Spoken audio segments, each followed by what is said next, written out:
Why don't you talk us through the early stages of the race when everything was still going well? Are there any standout moments for you?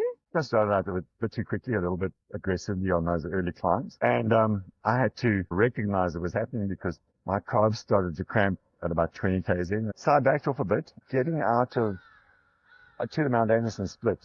That was great. I was a little bit ahead of my schedule, so everything was still looking good at that point. Macmac 200 miler. It's one of the toughest trail races in Africa. 200 miles, 15,000 meters of vertical gain, and a test of physical and mental resilience like no other. I'm Fred Richardson, head coach at Mindful Runner, and in this series we go inside the minds of those who take it on, from the first timers to the race winners and everyone in between. Hey everyone, welcome to another Mindful Runner podcast. I'm your host today, Debbie, and I'm interviewing Mindful Runner's head coach, Fred Richardson, today regarding his third attempt at the Macmac 200-mile ultra. And he got up to 165 kilometers this time. And this is not a story about DNF, but why don't we let him tell us, Fred, what was it like towing the line again this year? Yeah, I think, I started out really nervous this year. I feel like I got my conditioning about as right as I could get it. So I started nervous, but quietly confident that I could get through and do the job. But once again, the Macmac group got me. I ended up with, again, the same problem that stopped me the first time around, a problem in my hip. But the DNF doesn't really tell the story. It was still an incredible adventure out there. Yeah, it's really hard to put into words what it feels like. I'm being out there in the wild. It's cold sometimes hot. And you're moving through this stunning landscape all the time. But you're being challenged. Every step of the way, that route never lets up. You're either climbing steep stuff, you're descending steep stuff. It just never seems to relent. So I guess I've come away DNF, but I know what I need to work on. And I'm sort of 50-50 going back again. But we'll see. Why don't you talk us through the early stages of the race when everything was still going well? Are there any standout moments for you? I think I started out a bit too quickly, a little bit aggressively on those early climbs. And I had to recognize it was happening because my calves started to cramp at about 20 k's in, and it was a case of, okay, I'm going to aggressively on these climbs. So I backed off a bit, getting out of to the Mount Anderson split. That was great. I was a little bit ahead of my schedule, so everything was still looking good at that point. At no point, actually, until my hip went, did I feel like I was losing control of the race. Like, my pace was okay. I was happy with where I was going. There were so many micro moments. Coming to Macmac Falls where I'd failed before and laying down crying. Getting to Macmac Hut just after sunrise. These are all like little micro goals that just stood out. Like getting to Mount Sheba. All of those things they prominent in my memory. And I never felt out of control through that entire run. Yeah. How far was that? Until I felt out of control. Probably I started to notice my hip at about 110 k's, a little bit after Mount Sheba. That's when I started to notice it, started to nag me. But it didn't feel bad. And it is like it. It cramps you up slowly until eventually my whole right side was completely cramped and I'm walking completely skewed.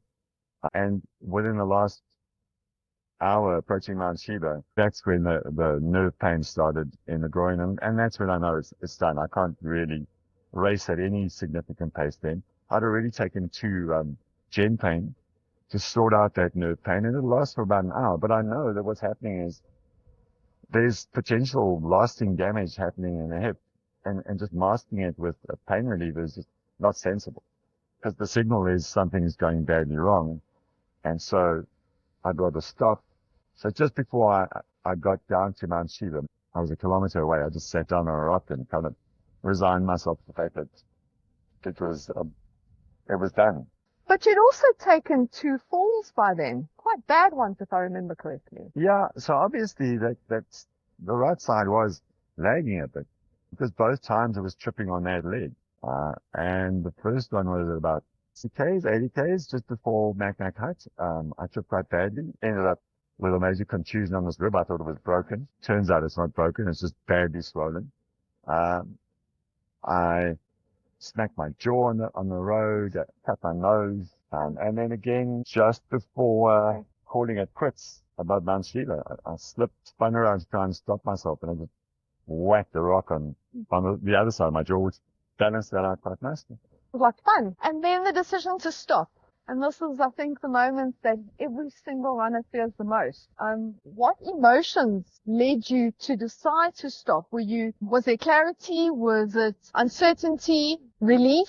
Yeah, look, it was inevitable. I think I know from previous experience that when I'm feeling that kind of pain in my hip, where it's nerve pain, my leg on the right side is not responding, I'm putting myself at risk. And more than that, it's extremely hard to walk even a kilometer at a walking pace. So I knew it was done. Obviously, you feel like you're letting people down, like you're disappointing people. But I think the way we approach our running, the way we try and teach people to run, we are out there for the adventure. And although the ideal outcome is to cross the finish line, we also understand that in reality, things will happen that will stop that.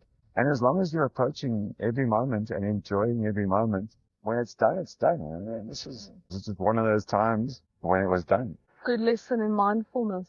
It was an exceptionally good lesson in mindfulness, I think. Even in the painful moments, was to just keep staying present and keep trying to focus on being, well, present with the pain, I suppose, but it helped control the body at the same time. You always say the mountain teaches us. What did it teach you? And what do you say to somebody else that is faced with the DNF, and how does it change how you coach others? Oh, I think the DNF response is a big one.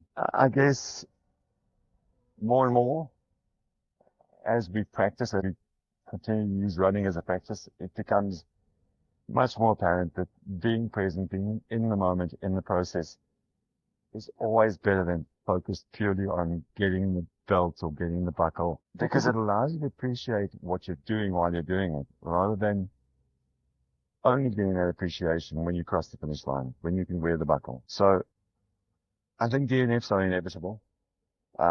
Of course. And there are those that you are absolutely forced to, and there are those that are voluntary, and afterwards you probably feel different about the two. If you're injured and you have to bail, that's a different thing to you were exceptionally cold and you could have warmed up, or there are different levels of DNF. But I think the future of our coaching is exactly around maintaining the mindset that keeps you positive in the moment and enjoying the whole event, because man, we spend a lot of time training for these things. You get to a race like this capable, you're properly functional, so enjoy everything you're there for. Like really dig in and find joy in the climbs, find joy in the descents, in the beauty around you and the camaraderie of the other runners. It's a special place to be. I don't know how many other humans are out there on the top of Mount Moody at 10 o'clock at night in cold, cold weather with the wind blowing around you. It's special. You get to do that. And finishing these things, do you think there's any level of luck involved? You had the right circumstances, you just happened to be at the right place at the right time, you didn't take a fall, or do you think it's all about preparation and being prepared to cope in any circumstance? Having the gear, obviously having the training, and knowing how to react when you do take a fall, for example. Yeah. Look, I think luck does play a part, but what we try and do with preparation and training is we try and remove as much of the uncertainty as possible, so that when things do go wrong, we know how to repair them. When things do happen, we know we've got the right gear. If it's cold, you've got the right equipment. If you need to feed yourself, you have the right nutrition. So we remove as much of luck's influence as possible, but there are always going to be falls, and there are always going to be people getting sick, and there are always going to be fires diverting you, and weather being more extreme than anticipated. So yeah, there's always an element of luck to it, but good preparation allows you to get through to the end more often than not. Fixing. Okay, so looking ahead, what is next? Is MacMac 200 unfinished business? What lies ahead for Fred, the ultra runner, and for Fred, the coach of Mindful Runner? I'm the guy who finishes a book no matter how crap it is. I think once you get started, you've got to get it done. At this stage, MacMac 200 is still on, assuming you're still supporting me through that. But yeah, so my plan would be now to have a year to address the problem that stopped me twice. We have a much better idea of how to fix it now. I'm talking to the right people about getting it fixed. Previously, I just thought it was an accident. So the last time it happened, I just felt like, oh, that was an accident. It was just bad luck. It won't happen again. And clearly it wasn't bad luck. clearly it was a structural issue that needs to be repaired. So I've got to work on that. And what's ahead for me? Well, I think we're still probably going to run at least 100 miler between now and then, and that's most likely Addo, which is also unfinished business. So it's a case of starting to tick the boxes for the year. For Mindful Runner, I think we continue. We continue doing what we're doing. We had wonderful success with our runners at MacMac, at all the distances. We are having great success at 100 milers and at 50 milers for our runners. We know what we're doing. And I do think that the mental aspect of milers and the 50 milers, it really plays to our strengths. It plays to what we've always valued about running, that it's much more than just an activity of getting the fastest time. Yeah. It's a thing. It's part of it's our practice. It's our meditation. It's our prayer in the world. It's the way that we maintain our own sanity. I think we'll keep on working on the mental aspects and working on mindset with our runners. As much as it comes down to programming, programming is not that hard. Run a lot, sometimes run fast, and you'll get there. But having the right mindset, knowing how to cope with the stress when it comes, dealing with the pressure, dealing with the expectation, and also dealing with the failure. That's stuff that we can teach people. And it's really valuable. And can we talk about your runners? How many runners did you have this year, and how did they do? Oh, wow. We had, in total, we had 24 runners. Wow. Across the distances from 25 to the 46K, the 50 miler, 100 miler, 200 miles.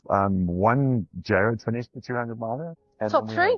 Top three. We had good success on the 100 miler. We had Ladivia in second. We had Paul Sneyman in third. And we had 7 100-mile finishes out of a field that lost about 40-odd%. So, wow. Yeah. So we had good success on the 100 miler. So training is important. Training is super important. I think so. You need coaching. Yeah. Coaching counts. You know, we see, for instance, we had, as I said, we had 8 people start the miler. We had 7 finish it. We learn the lessons from those people as well. Yes. Because we sit down afterwards with them and we talk through with them. What happened to you? How did that work? How did your training go? How did your training help you? How did your training let you down? So now, rather than being that experiment of one, we are seeing 7 people's results and we're analyzing it as coaches and we're putting that back into our mixer and going, okay, let's start to do this going forward because that works and that doesn't work. And that's why coaching really helps, is because we bring not just one person's experience. We bring, in this instance, on that miler, 8 people's experience. On the 200 miler, I bring 4 people's experience. Each time there's an event, we bring all that experience back into the mix, and it influences how we coach and what we teach.